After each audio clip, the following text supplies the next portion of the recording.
Yo, como ha comentado Enrique, pues mi vida profesional los últimos años pues ha estado en un sector, ¿no?, que yo creo que lo está transformando todo, ¿no?, que han sido las telecomunicaciones, ¿no?, y el sector de la tecnología de la información.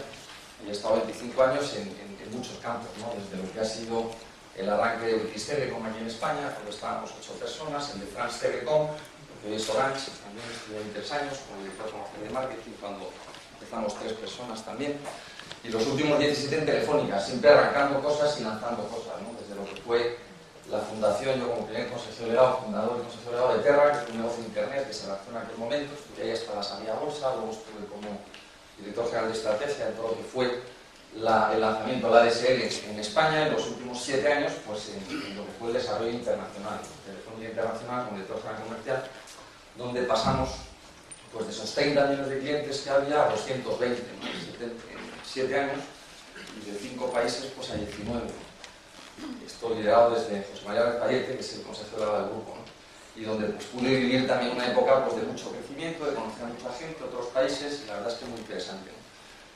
Luego dejé Telefónica en el año 2012 a finales y me dediqué pues, a montar también algunos negocios, y es un poco lo que yo quería compartir también con vosotros. Esto lo he montado con mis hijos. Yo en mi currículum lo más importante son los 10 hijos que tengo.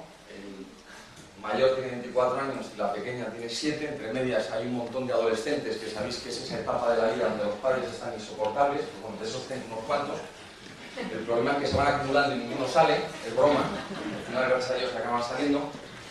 Pero bueno, lo que quería es comentaros, pues bueno, podría hablaros y me encantaría también pues, sobre las cuestiones que hay en cómo está afectando todo este mundo de la tecnología pues, a lo que son los modelos de negocio, ¿no? Y ahí simplemente comentar 3 cositas que en cualquier negocio ya nazca ahora o cualquier compañía grande. Yo creo que hay 3 grandes variables que están afectando a los modelos de negocio que se tienen que incorporar en cualquier proceso de innovación dentro de la compañía, los procesos de negocio, incluso también en lo que es la experiencia del cliente, que es básicamente entender 3 grandes factores que están ocurriendo hoy. Hoy el mundo es móvil, todo el mundo tiene esto. Cualquier negocio tiene que tener en cuenta que la persona está siempre conectada, ya las cosas también van a estar siempre conectadas, como decía María Antonia, ese es un primer factor. El segundo, el mundo social. No podía ser de otra manera, o sea, es parte de la esencia del hombre. Todo lo que está pasando no es más que una manifestación contemporánea de una necesidad básica del hombre, que es la necesidad de comunicarse, ¿no? Ser social, y por tanto ahí está, el mundo es social y eso hay que tenerlo en cuenta. Y el tercer gran tema que hay que tener en cuenta es todo el fenómeno, ¿no?, del Big Data, ¿no? Todo lo que está ocurriendo, esos enormes volúmenes de información que somos capaces de gestionar ahora en tiempo real, ¿no? Y ahora incluso IBM, pues ya ahora con la tecnología Watson, ya no solamente manejar esos enormes volúmenes, sino también el contexto, ¿no?, que algo comentaba también María Antonia, ¿no?, que es la siguiente apuesta fuerte de Marcelo. Pero bueno, yo eso pues lo he estado viviendo, pues he puesto en marcha una compañía en el mundo de las bicicletas, se llama bikesradical.com. En ese mundo, pues bueno, pues ahí, ¿por qué entramos ahí? Pues porque tenía 3 características fundamentales, ¿no? Y el primero, bueno, aparte de que creo que es el modo de transporte del futuro, a medida que se vayan adaptando pues, las infraestructuras de las ciudades, pero tiene 3 características, ¿no? Es un mundo donde el ciclista y los que lo seáis, pues funcionan en tribu, ¿no? Es decir, siempre van todos juntos, ¿no? Es una tribu, ¿no? Van juntos, salen juntos, y por tanto también eso es su primer tema. El segundo tema que tiene el mundo del ciclismo, el mundo de la bicicleta más que del ciclismo, pues es un mundo donde es caprichoso, ¿no? Es decir, el que se gasta 1.500 euros en una bicicleta, la tunea. Pues le compra el sillín, la tija del sillín, le monta, y al final tunea esta bicicleta. Y el tercer gran tema, que es importantísimo, es que al ir en tribu y además ser caprichoso, pues funciona lo que es el mejor marketing del mundo, ¿no?, que es el marketing de la envidia. Cuando van ahí en tribu, ¿dónde lo has comprado? ¿Cómo es? Entonces, pues bueno, pues eso ayuda también a que se generalice el uso de estas cosas, ¿no? Pero no voy a hablaros de eso. Yo de lo que quería hablaros es fundamentalmente de cuál es la razón que yo creo y cuáles son los grandes retos, oportunidades y los consejos que os quería centrar de este mundo de la tecnología, que es lo que yo considero más relevante y quizás es de las cosas que están más olvidadas en las grandes organizaciones y también, como veréis, en las nuevas organizaciones que surgen, que es el factor humano, la persona. Y de eso quería hablaros en los próximos 20 minutos, ¿no? Hace unos meses, pocos meses, hablando con Gonzalo Martín Villa, de Telefónica, pues sabéis que tienen un proyecto de startups y nacimiento de compañías, se llama Guaira, donde han, no solamente en España, sino en muchos países. Me comentaba Gonzalo, me decía, no, ¿sabes la razón por la que el 95% de los proyectos que se han iniciado y han fracasado dentro de Guaira, ¿sabes cuál es la razón? Y digo, ¿cuál? El factor humano, las personas. Grandes proyectos, grandes ideas y al final han fallado por la persona, por el equipo de trabajo, por las discrepancias que había, por cuando ha aparecido que sí el valor, que si no, que si la vendemos, que si no la vendemos, que distintas visiones, corto plazo, largo plazo, pegamos el pelotazo ahora, lo vendemos después, nos lo quedamos, ¿qué hacemos? Y ahí es donde surge ese factor humano, es donde surgen los fracasos, ¿no? de las grandes empresas. Y para empezar, pues quería empezar por los retos, ¿no? Y en la parte de los retos, pues el primero que nos enfrentamos pues es el que estamos viviendo, ¿no? El reto de esa crisis. ¿Qué nos enseña? ¿Qué nos enseña la crisis? Porque al final lo que estamos viviendo hoy no es más que los síntomas, ¿no? Es como la fiebre. Son los síntomas que tenemos cuando algo ha ocurrido. Vamos a ver después cuál es la patología, ¿no? Cuál es la enfermedad. ¿Qué nos muestra la crisis? Pues sobre todo lo primero que nos muestra es la ausencia de confianza, ¿no?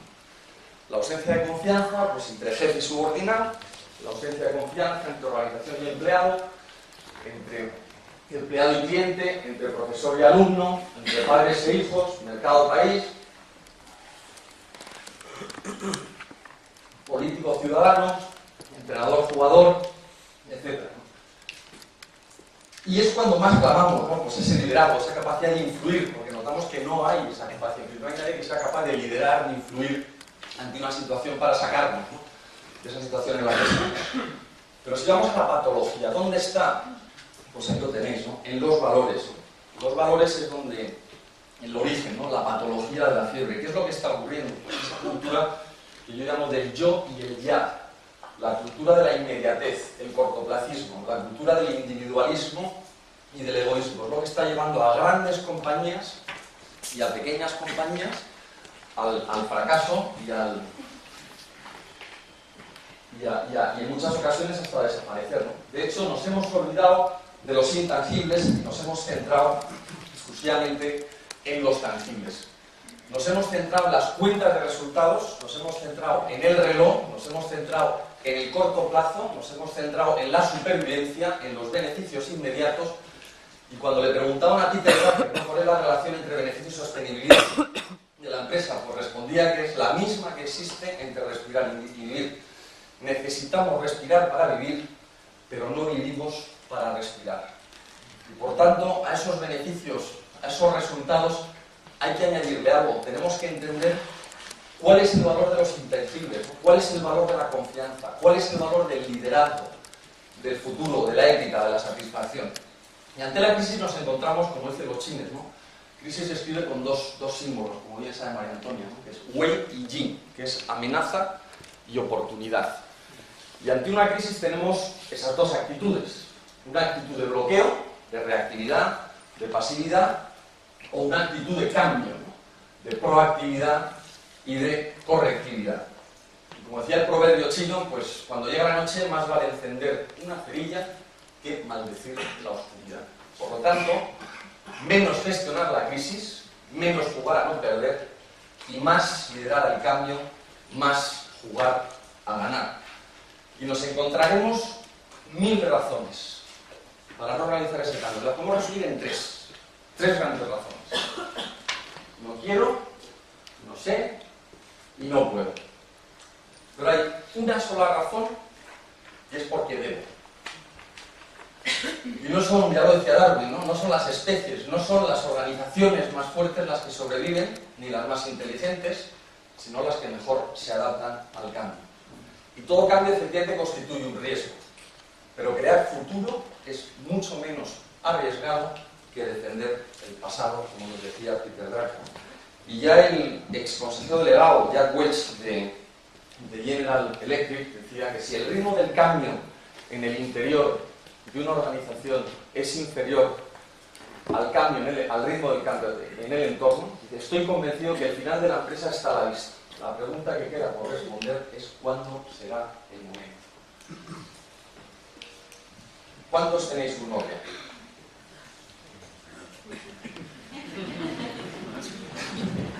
Dos. Hace 3 años, si yo hiciera esta pregunta, el 70% de los que estaríamos aquí levantaríamos la mano. ¿Qué es lo que ha pasado? Bueno, yo creo que básicamente Nokia no es que se le olvidara fabricar teléfonos, que probablemente seguía siendo el que mejor los fabricaba, pero se le olvidó un tema, no vio un tema, es que ya no, los usuarios ya no querían móviles, los usuarios querían dispositivos de navegación por internet, el ecosistema era distinto, había un sistema operativo, había todo un ecosistema de desarrollo de aplicaciones, era otro mundo distinto, ¿no? Y llegó Apple y se lo merendó, pero bueno, ahí tenemos también a los de Android, ¿no? Corriendo mucho, ¿no? Y es un poco lo del chiste este, ¿no? Teníamos ahí a Apple, que son los que han hecho, se lo han estudiado bien el tema, Samsung copiando como puede, y el de Nokia ahí atrás, pues desesperado, perdido, que no sabe por dónde está, por dónde meterle mano al examen, ¿no? Y efectivamente hay un nuevo paradigma que lo cambia todo. Y ese es un tema que tenemos que tener muy presente. Así como la Guerra Fría, como decía Friedman, era un sistema construido sobre el peso, la globalización es un sistema construido sobre la velocidad.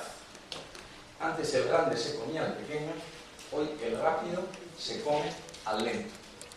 Y por tanto, palabras, como he mencionado ya, y conceptos, como ha mencionado antes María Antonia, de cambio, velocidad, incertidumbre, complejidad, son conceptos y elementos que han venido a quedarse. Han venido a cenar a casa y se van a quedar. Y es con lo que vamos a tener que estar lidiando permanentemente en las organizaciones. Por tanto, no vivimos una época de cambios, sino vivimos un cambio de época, como decía también María Antonia. Estamos en un momento absolutamente disruptivo que lo cambia todo. Y por tanto, ya no es solamente la gestión que lidia con la complejidad, sino que vamos a tener que introducir y vamos a tener que equilibrar con lo que es el liderazgo que lidia con el cambio. Ante esta situación, ¿cuál es la gran oportunidad que tenemos? Yo creo que es evidente, ¿no? ¿Quién se lleva la tola? Yo creo que es la gran liderar el cambio. Liderar esa situación que tenemos donde estamos con el cambio, la velocidad, la incertidumbre, la complejidad. Y lo primero de todo tenemos que saber, oye, qué podemos cambiar y qué no podemos cambiar, ¿no? Es decir, no podemos dirigir el viento, pero podemos ajustar las velas, ¿no? Tenemos que entender aquellas cosas que nos vienen, que no podemos cambiar, y saber cuáles son las que sí que podemos hacer. Y por otro lado, ¿qué nos hace falta? Oye, para quien no sabe a dónde va, cualquier viento es favorable. Por tanto, pues vamos a necesitar un timón y vamos a necesitar un puerto, ¿no? Necesitamos saber dónde queremos ir. ¿Cómo afectan estas variables, estos conceptos que hablábamos? Si vemos el cambio de la velocidad, que nos afecta a la oportunidad, al tiempo. Si vemos la incertidumbre, ¿qué nos afecta? Al riesgo. Y si vemos la complejidad, ¿qué afecta? A la información. Si ponemos estos tres elementos juntos, ¿qué es lo que nos da? ¿Qué es esto? Es la fórmula de la decisión. A más información, menos riesgo. A menos información, más riesgo. ¿Qué es lo que lo equilibra? La oportunidad, el tiempo. ¿Qué está ocurriendo hoy? Que vamos a tener que tomar decisiones con más riesgo del que nos gustaría y probablemente pues más deprisa también. Y si vemos estos conceptos, ponemos lo que es complejidad, incertidumbre, información y riesgo en un eje de cambio de velocidad, lo que es la oportunidad en el otro, ¿qué tres entornos nos encontramos? Bueno, nos vamos a encontrar con tres tipos de entornos. El primer entorno, el que está más basado en información, ¿no? Que es el de la certidumbre, ¿no? Yo le llamo el entorno de remos, ¿no? Fijaros cómo es la embarcación, fijaros cómo se dirige, fijaros qué es lo que requerimos de los subordinados, qué requerimos del equipo. Lo podéis ver en ese gráfico. Si vamos subiendo en complejidad, incertidumbre y cambio de velocidad, ¿qué nos encontramos? Con lo que llamamos el entorno de vela. Ese entorno de vela, a la información le añadimos ya el riesgo, ¿no? Y ya tenemos elementos externos sobre los que además hay que tomar decisiones, ¿no? Y hay que hacer maniobras, ¿no? Y si subimos, que es la situación en la que nos encontramos, especialmente los principales departamentos, los departamentos más críticos en las organizaciones o las empresas que nacen, ¿no? Y que quieren acometer un nuevo proyecto, pues nos encontramos en un entorno que llamamos el entorno de rastre. Fijaros que el tipo de embarcación, la forma de mandar, la forma de lo que exigimos o lo que se puede pedir a la gente, compromiso, ¿no? Lo que pedimos a los que están ahí, pues es muy distinto, ¿no? Y lo que está pasando hoy es que el centro de gravedad de las organizaciones se está yendo al entorno de rastre, precisamente por ese paradigma de la velocidad. Y eso tenemos que tenerlo en cuenta. También tenemos partes de departamentos en las organizaciones donde podemos seguir funcionando en entorno de remo. Y no debemos aplicar ni la forma de gestionar ni la forma de mandar que requiere el mundo del rastre. De hecho, fijaros en el que dirige, ¿no? Lo veis en la misma fotografía. ¿Qué es lo que nos está exigiendo? Pues más decisiones en menos tiempo. Esta es la realidad en la que nos encontramos las diferentes compañías grandes, pequeñas, medianas y nacientes.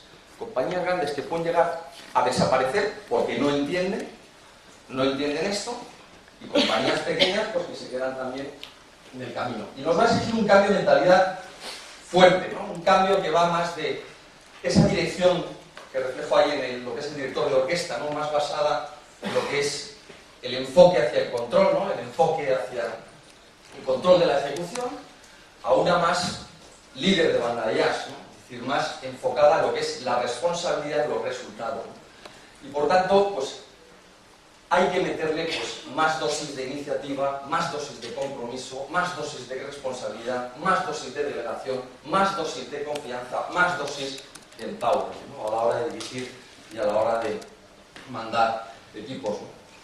¿Y qué esperamos de la gente? Pues fijaros, en el siglo XIX, ¿qué pedíamos del hombre? ¿Qué pedíamos de la persona? Fundamentalmente, lo que nos centramos era en la primera dimensión del hombre, ¿no? Que es la dimensión física. ¿Qué pedíamos? El músculo, ¿no? Estamos hablando de la era industrial, ¿no? De hecho, le llamamos mano de obra, como se le llamaba al trabajador, ¿no? A la persona. El siglo XX, con Peter Drucker y con todo lo que fue la gestión del conocimiento, ¿a dónde llegamos? ¿Qué pedíamos del hombre? Pues su segunda dimensión. Es decir, a la dimensión física le añadíamos también la dimensión cerebro, intelectual. Es cuando llegamos a la cultura de la gestión, que lidia con la complejidad, como hablábamos antes, ¿no? Es la época de los recursos humanos, ¿no? ¿Qué es lo que vamos a necesitar en el siglo XXI? Pues claramente el corazón. Vamos a tener que pedirle al hombre también su corazón, pedirle el compromiso. Vamos a tener que centrarnos en las personas. Es lo que ya a finales del siglo pasado empezamos a hablar de la cultura del liderazgo, ¿no? Vamos a tener que tener una visión integral de las personas. Vamos a tener que tratar como VIP a las personas, visión integral de las personas. Vamos a necesitar su dimensión física, su dimensión intelectual y su dimensión emocional. Y resulta que nos hemos olvidado de ello. Estamos queriendo dirigir organizaciones del siglo XXI con estructuras del siglo XX y con mentalidad directiva del siglo XIX. En el siglo XX acabamos con la era del liderazgo, ¿no? La época del liderazgo. ¿Qué vamos a necesitar en el siglo XXI? El equipaje. Vamos a necesitar líderes de equipos líderes.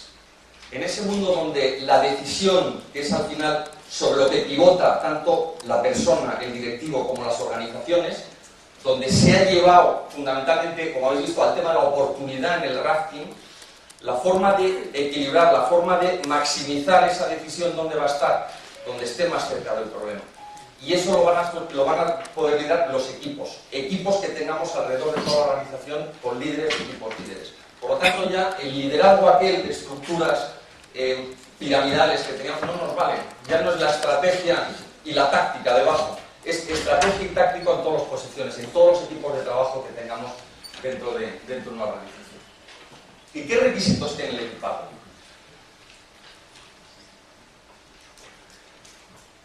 Cuando vemos un líder, ¿qué es lo que vemos? Su capacidad de influir, ¿no? Pero si rebobinamos, ¿qué es lo que nos encontramos?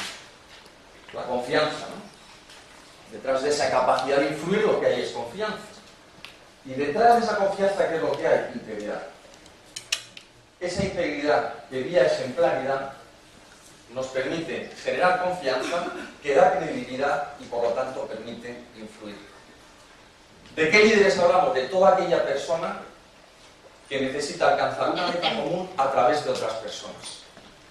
Jefes que por su integridad logran la confianza de sus subordinados, jugadores, hijos, alumnos, ejerciendo influencia sobre ellos para lograr una meta común. Y no como decía Lujot, ¿no? Sabéis que era, ahora que hemos tenido el partido este de fútbol americano, él decía que en este equipo trabajamos todos por una meta común, que es mantener mi puesto de trabajo. No me refiero a eso, sino que me refiero a que estudiando como se ve hoy en cualquier organización, estudiando cómo se trabaja en equipo, pues se puede terminar la madurez de una organización. De hecho, pues el equipo hoy es a la organización como la célula al organismo humano. Y cuando hablo de madurez, no estoy hablando de años vividos solamente, cantidad, que es importante. Bueno, ahí tenéis las botellas, ¿no? En las que yo estoy ya por la botella del agua, ¿no? Ya estoy en la del mayor. Aquí veo muchos que estáis todavía en la del joven y el adulto, ¿no? Estáis ahí. No estoy hablando solo de eso, ¿no? No son años vividos, sino años aprovechados. No es solo cantidad, sino es calidad. El tiempo es condición necesaria, pero no suficiente. Fijaros que la experiencia es una palabra que empieza por E y acaba por A. Empieza por E de errores y acaba por A de aciertos. Y entre medias, ¿qué hay? Pues hay humildad, hay aprendizaje, hay sufrimiento. Y eso hay que tenerlo en cuenta. Fijaros aquí, presento a Pepe. Siglo XX. Pepe y su televisor.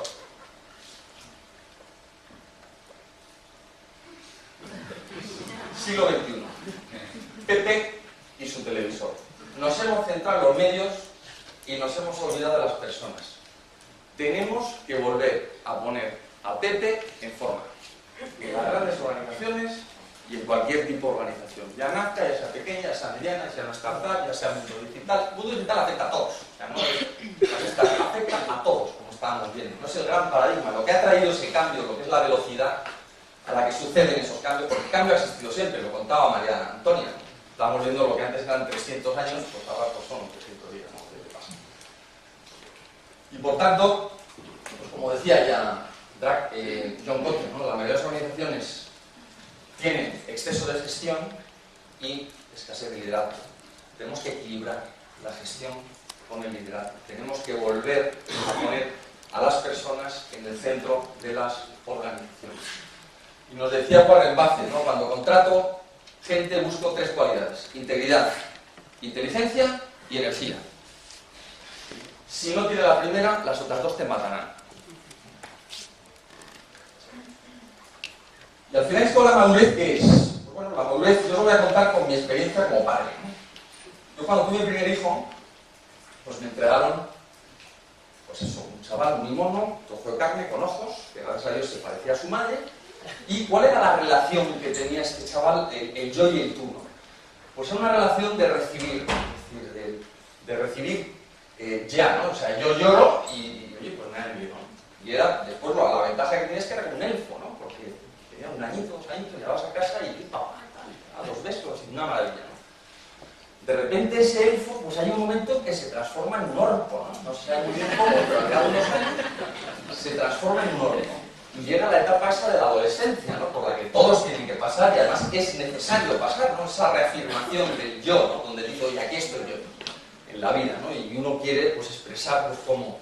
¿Cuál es esa relación que hay entre el yo y el tú? Pues lo que os decía antes, ¿no? Es la cultura del yo y el ya, es la cultura de la inmediatez, de lo que yo quiero es ya y además yo, es decir, no existe nada más, ¿no?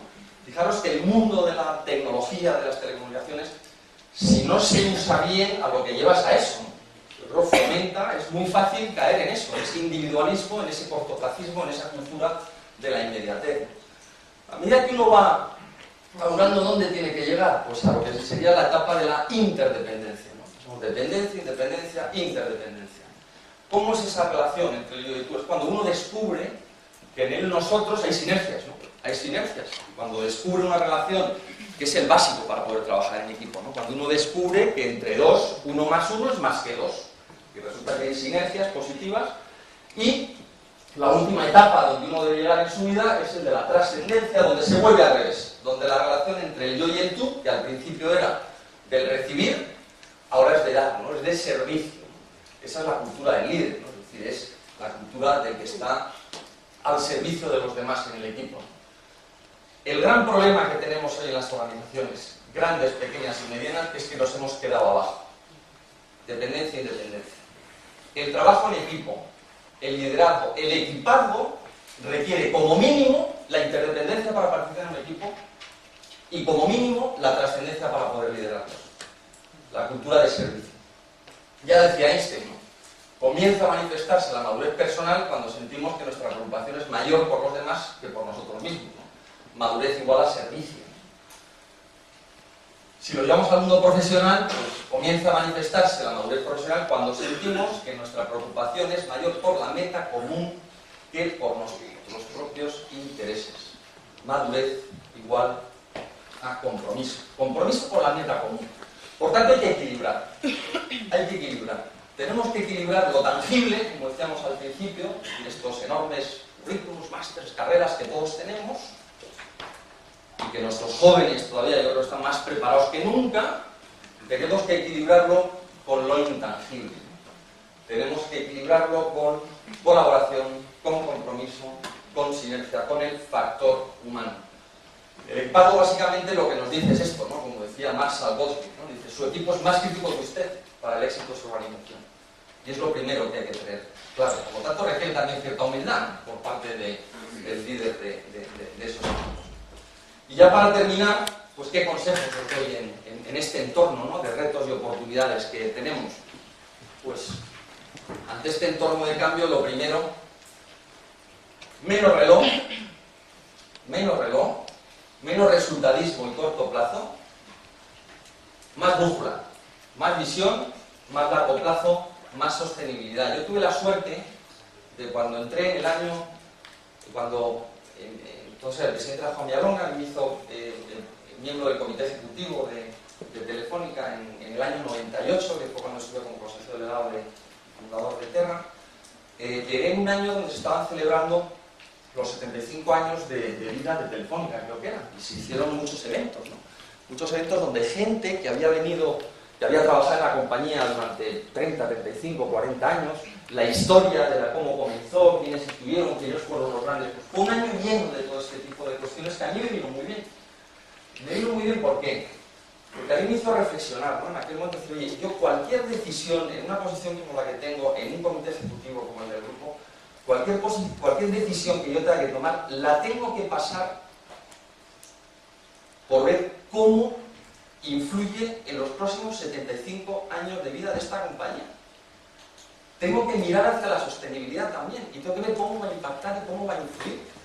Porque nos ha llevado hoy ese resultadismo, ese cortoplacismo, a que uno, por cobrar el bonus a fin de año, es capaz de vender a su madre y de hipotecar el futuro de una compañía. Y lo estamos viendo en grandes compañías con la excusa de los mercados. Es que los mercados nos dicen cuál es el objetivo, es maximizar el retorno a los accionistas. Eso sea una consecuencia. La confusión entre fines y consecuencias. La finalidad será prestar un buen servicio, tratar bien a tu cliente. Oye, y si lo haces bien, ganarás dinero que te permitirá, oye, pues retribuir muy bien a tus accionistas. Pero eso es una consecuencia, no es un fin. Entonces, la confusión de esos fines con consecuencias, de fines con medios, es lo que está matando a las grandes organizaciones. Cuando comienza en este mundo digital las pequeñas compañías, startups, y llegas al momento donde empiezas a tener éxito, y donde empiezas a ver un dinero, o empiezas a ver de repente que te quedas ahí con ¿y esto cuánto va a valer? Nos olvidamos muchas veces de pasarlo por la crida de lo que es el modelo negocio, ¿no? Pero bueno, hay situaciones, es cuando llega el factor humano, es cuando acaban en peleas. Esto me lo comentaban allí en Huelva, como os decía al principio, ¿no? Segundo, menos recursos humanos, menos individuos, es decir, menos damas, menos jugar a las damas, y más personas, más equipo, más ver a las personas, más ajedrez, ¿no? Cada persona es única e irrepetible. Y precisamente en los equipos el gran reto es la diversidad. Pues la tendencia que tenemos es a montar equipos que son como gente igual que nosotros. Los que más te pueden aportar un equipo precisamente es gente que no es como tú. Claro, hay que aprender a vivir con ellos. Pero es gente que no es como tú. Porque te va a complementar las carencias que tú tienes.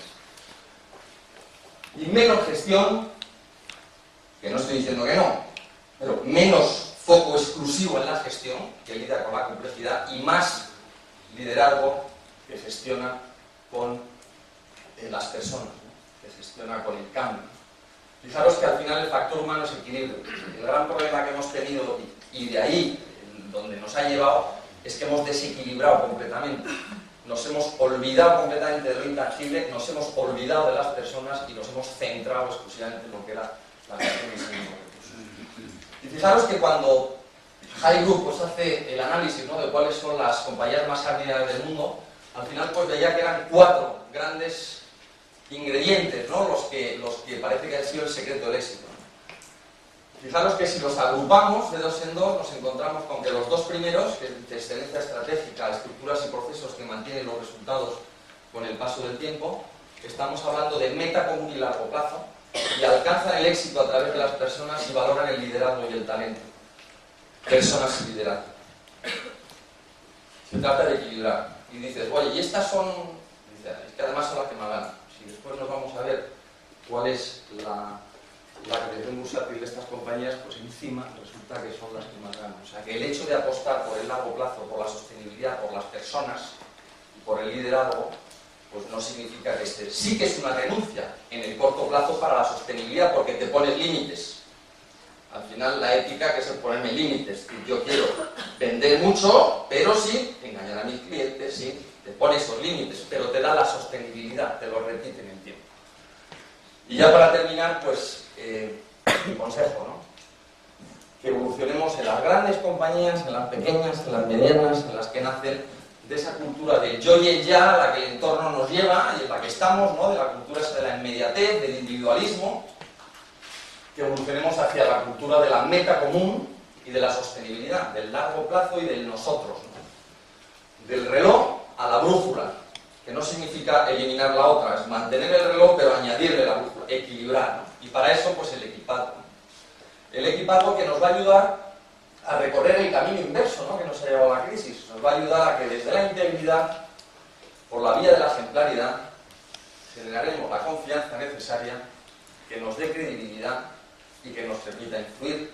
Y en ese ascenso del equipado, pues nos vamos a encontrar con muchos intangibles, ¿no?, que vamos a tener que ir trabajando, ¿no? El de la madurez, el de la ética, el de los valores, el de la visión, la ejemplaridad, la colaboración, el empowerment, la iniciativa, la sinergia, la credibilidad, el compromiso, la excelencia, en definitiva, el servicio, la cultura de servicio.